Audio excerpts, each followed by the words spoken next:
రెడ్డి నాయకత్వం కాంగ్రెస్ పార్టీ జిందాబాద్ కాంగ్రెస్ పార్టీ జిందాబాద్ రాహుల్ గాంధీ నాయకత్వం రేవంత్ రెడ్డి నాయకత్వం రేవంత్ రెడ్డి నాయకత్వం భూపత్ రెడ్డి నాయకత్వం భూపత్ రెడ్డి నాయకత్వం Congress party Congress party Congress party Revanth Reddy నాయకత్వం రేవంత్ రెడ్డి నాయకత్వం భూపత్ రెడ్డి నాయకత్వం Congress party Congress party Congress party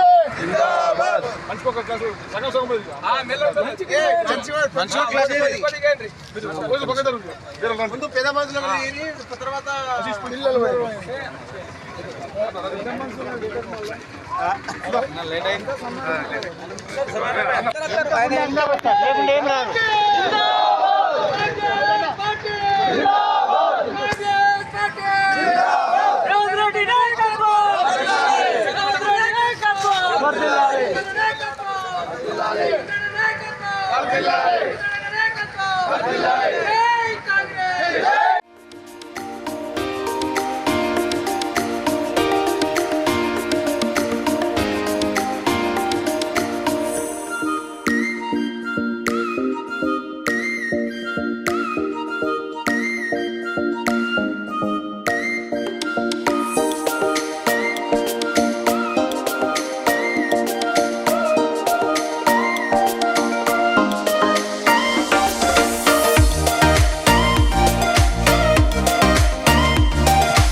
గ్రామంలో పండగ వాతావరణం నెలకొంది. మరి ఇంకో విషయము, మరి భూపతి రెడ్డి అన్నగారు మరి మన ఎమ్మెల్యే గారి నాయకత్వంలో పనులు కూడా మన కాన్స్టిట్యూన్సీకి సంబంధించినటువంటి పనులు కూడా అతివేగంగా మన ముఖ్యమంత్రి గారి అనుమతితో చాలా పనులు మరి గ్రామాల వారీగా కూడా జరగడం జరుగుతుంది. మరి ఇట్లాంటి రుణమాఫీ చేసినటువంటి ముఖ్యమంత్రి రేవంత్ రెడ్డి గారికి ధన్యవాదాలు. మరి సోనియమ్మ గారికి, మరి రాహుల్ గాంధీ గారికి, మరి మన భూపతి రెడ్డి అన్న గారికి ధన్యవాదాలు తెలియజేస్తూ మరి మన ఇలాంటి పథకాలు ముందు రాష్ట్రంలో ముందుకు తీసుకెళ్ళి మన రేవంత్ రెడ్డి అన్న గారు కృషి చేయాలని చెప్పేసి వారికి ఆరోగ్యాలతోటి బాగుండాలని చెప్పేసి కోరుకుంటూ